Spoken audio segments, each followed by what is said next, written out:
Imagine being trapped behind enemy lines, your every move watched, your freedom stripped away.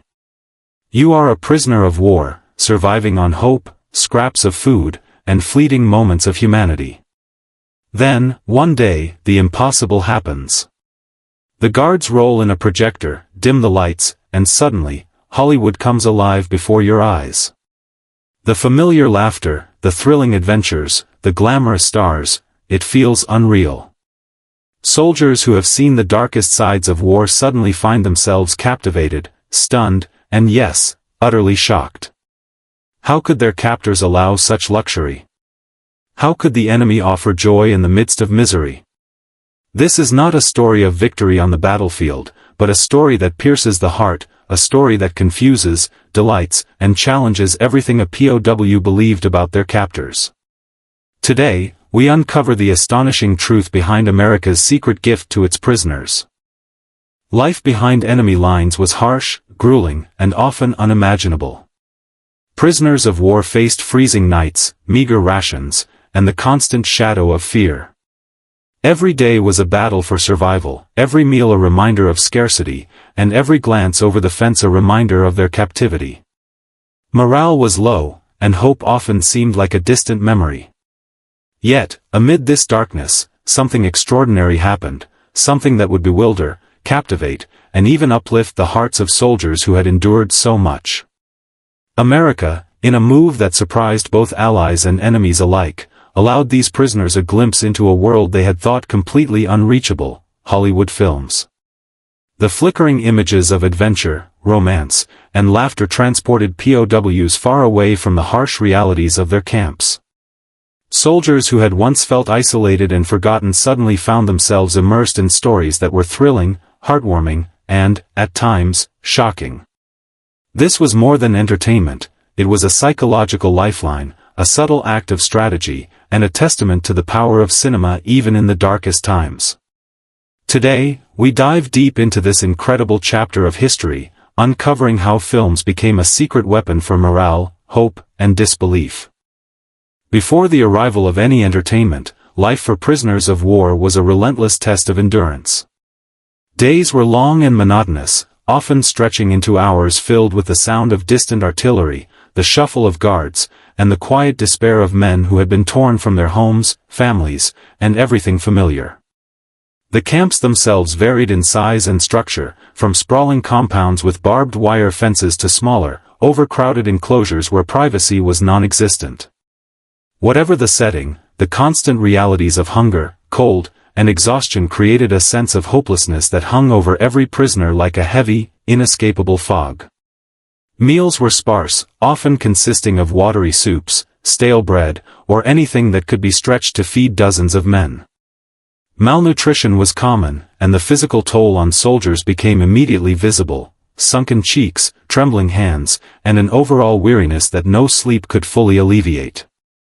Beyond physical hardships, the mental strain was equally brutal. Many prisoners spent hours replaying memories of the battles they had survived, questioning decisions, and fearing the fate of those still at war outside the camp walls. Letters from home were a rare luxury, censored and delayed, offering brief glimpses of loved ones and life beyond confinement but often leaving more questions than comfort. Even small comforts were limited. Conversations with fellow prisoners, whispered stories of the outside world, and the occasional improvised game or card match became treasured escapes from the relentless boredom and anxiety. Yet, these fleeting distractions could do little to mask the underlying sense of despair.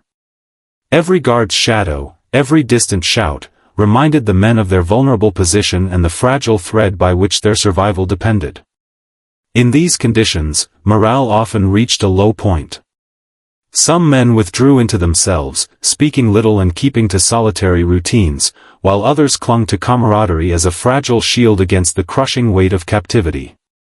The psychological burden was as grueling as the physical, and it was in this environment of deprivation, fear, and longing that the arrival of something as unexpected as Hollywood films would create a shockwave of disbelief, curiosity, and even hope that no prisoner could have anticipated. The first hint that something extraordinary was about to occur came quietly, almost unnoticeably. Prisoners had grown accustomed to routine announcements, roll calls, and the predictable monotony of camp life. But one day, the guards appeared with equipment that no one could have anticipated: a projector, reels of film, and a makeshift screen set up in the mess hall. Rumors spread like wildfire through the camp, movies, some whispered incredulously, unsure if the words even made sense in the context of their daily suffering. The films were carefully selected, a mix of adventure, comedy, and patriotic stories from back home. For many POWs, it was the first time they had seen anything resembling life beyond the confines of their barbed wire prison. The projector's light flickered across the walls, illuminating the faces of men who had not smiled in weeks, some even months. The sounds of laughter, dialogue, and music poured into the hall, carrying with them a sense of normalcy and wonder that seemed impossible in such a place. Transporting the films was no small task. Supplies were limited, and every reel had to be handled with care, often traveling long distances through hostile territories to reach the camps. Officers and guards worked meticulously to ensure that the films arrived intact and were shown without interruption. It was a logistical operation that, at first glance, seemed oddly generous, even contradictory, given the harsh reality of war. Yet, the purpose was clear: these films offered more than entertainment. They were a subtle, psychological tactic designed to maintain order, reduce tension, and perhaps remind prisoners of the world they were fighting against. The first screening was met with a mixture of disbelief and cautious curiosity. Men shuffled into the mess hall, some skeptical, others desperate for distraction. As the opening scenes played, there were gasps, murmurs, and, eventually, bursts of laughter that filled the room with a sound almost foreign in the context of captivity. Soldiers who had spent weeks in silence now exchanged glances, whispered comments, and shared reactions. The experience was surreal, almost dreamlike, a stark contrast to the harsh reality outside the theater. For the POWs, the arrival of Hollywood films was more than a diversion. It was a window into freedom, a taste of the life they had been torn from, and an emotional shock that neither the camp walls nor their guards could contain. What followed would change not only the way they perceived their captors but also the very way they endured the long days of imprisonment.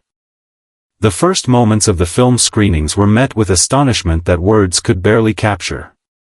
For prisoners who had spent months, even years, under the oppressive gaze of their captors, the notion that they would be allowed to watch films seemed almost surreal. Eyes widened, jaws slackened, and for a brief period, the harsh realities of camp life faded into the background. Soldiers who had been hardened by battle found themselves enraptured, their minds transported to worlds of glamour, adventure, and humor far removed from the bleakness surrounding them. Some prisoners struggled to comprehend the generosity, or audacity, of the gesture. How could the enemy permit such luxury? How could men who were supposed to be their captors offer access to entertainment usually reserved for civilians thousands of miles away? The films created a cognitive dissonance that was both confusing and exhilarating. Laughter rang out where only silence had existed, gasps punctuated the darkened halls, and moments of genuine camaraderie emerged as men shared in the collective experience of something utterly unexpected. The impact extended beyond mere amusement. POWs began to discuss plotlines, compare favorite characters, and speculate on the actors' real lives. Letters sent home sometimes described these moments with a mix of disbelief and hope, revealing the profound psychological effect of such simple pleasures. Men who had previously withdrawn into themselves now participated in animated discussions, exchanging opinions and teasing one another over reactions to certain scenes. The shared experience fostered a sense of community that had been all but eroded by the isolating conditions of captivity.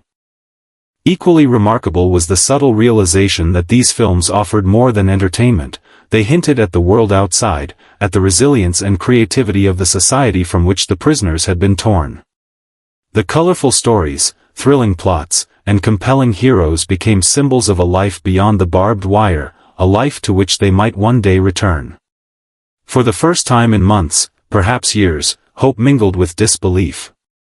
The shock and awe were not limited to amusement alone, they carried an underlying reminder of the power and reach of the American forces.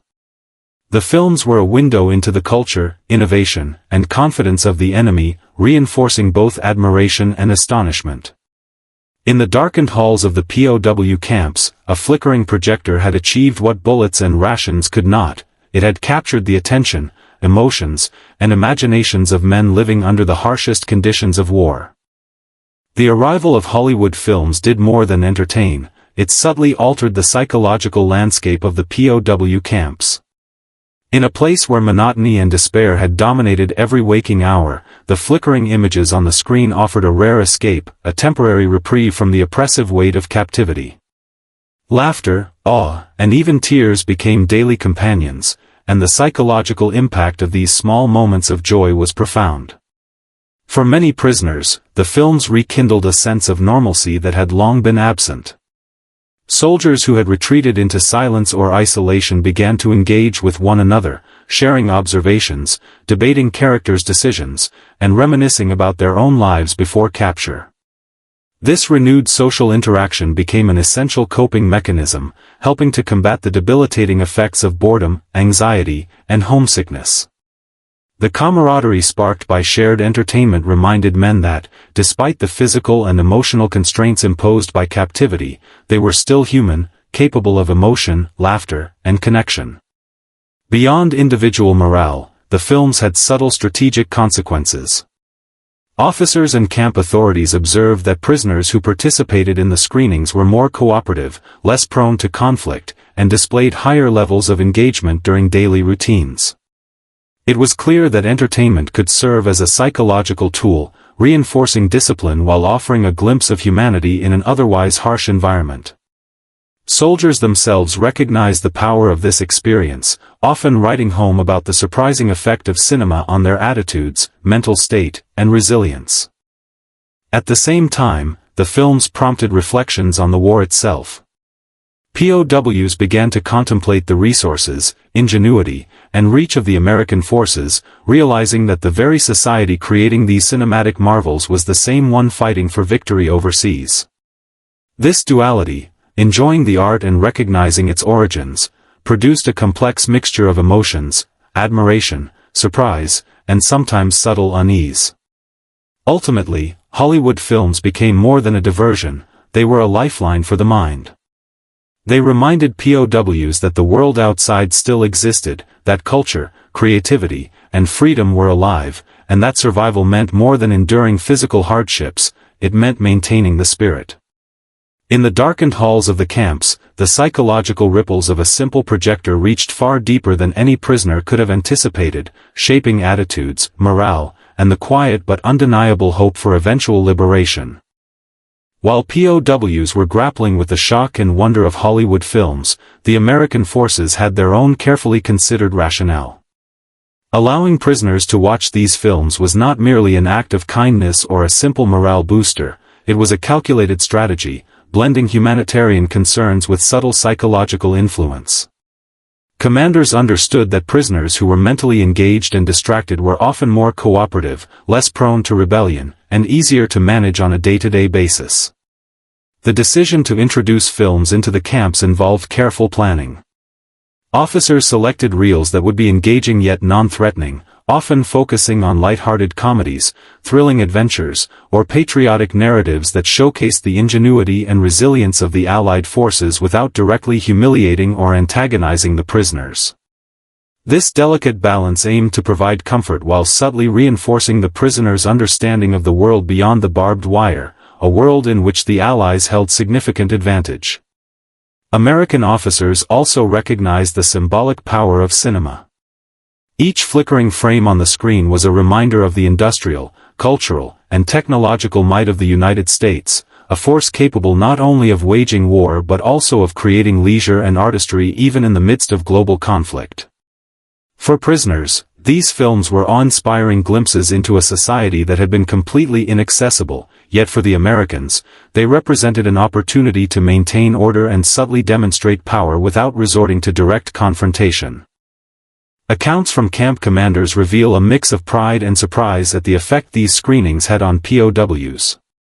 Men who had been listless, resentful, or withdrawn became attentive, curious, and more engaged with their surroundings.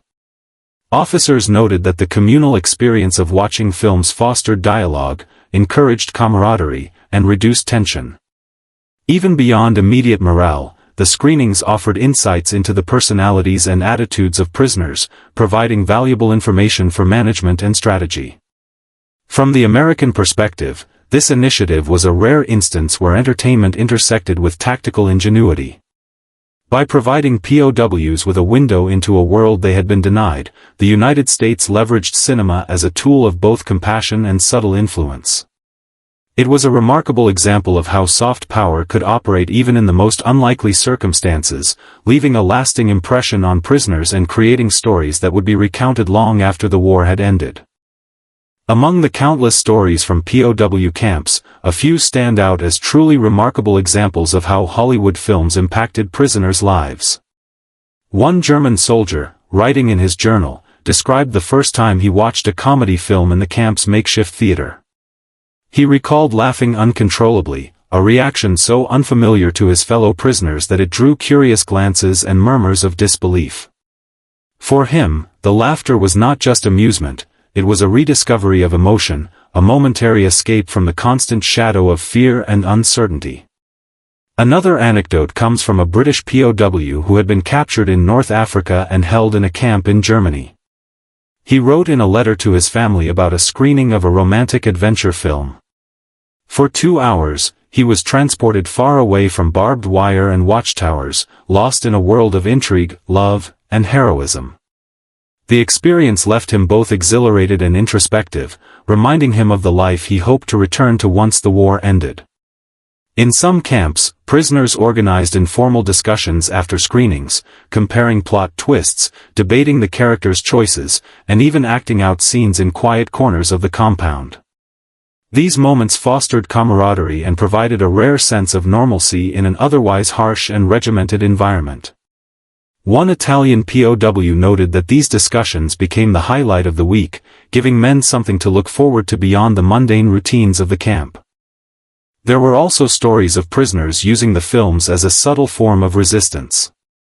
Some would secretly memorize dialogue or replicate scenes, creating miniature performances to maintain a sense of creativity and individuality in a place designed to suppress both. These small acts of ingenuity and engagement were powerful reminders that even in captivity, the human spirit could flourish. Across these anecdotes, a consistent theme emerges: the films were far more than simple entertainment. They provided relief, inspiration, and an unexpected reminder of the world beyond captivity. Each story reflects the profound psychological and emotional impact of a seemingly ordinary act, allowing prisoners to watch Hollywood films during one of history's darkest periods. The laughter, awe, and hope ignited in those halls would remain in the memories of POWs long after the projectors had been packed away, a testament to the enduring power of storytelling even amidst war. The story of POWs watching Hollywood films during World War II is a remarkable chapter that highlights the unexpected ways in which humanity and strategy intersected during the darkest days of conflict.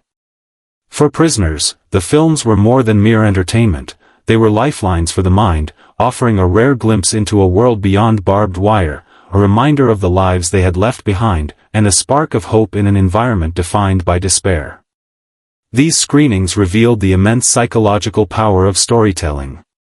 Through laughter, suspense, and awe, prisoners experienced emotions they had long thought forgotten.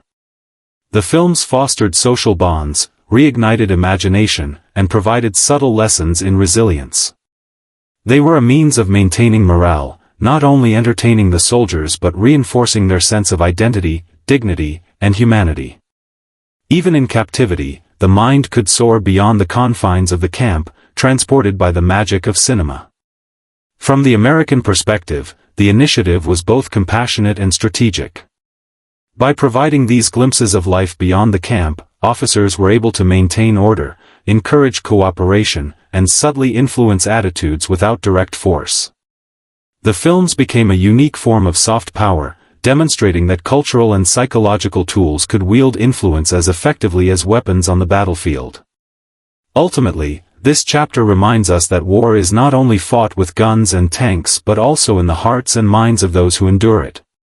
The flickering images of Hollywood films left a lasting imprint on POWs, offering solace, wonder, and a sense of connection to a world that, though distant, remained very much alive. It is a story that challenges our understanding of captivity, resilience, and the extraordinary ways in which hope can survive even in the harshest circumstances.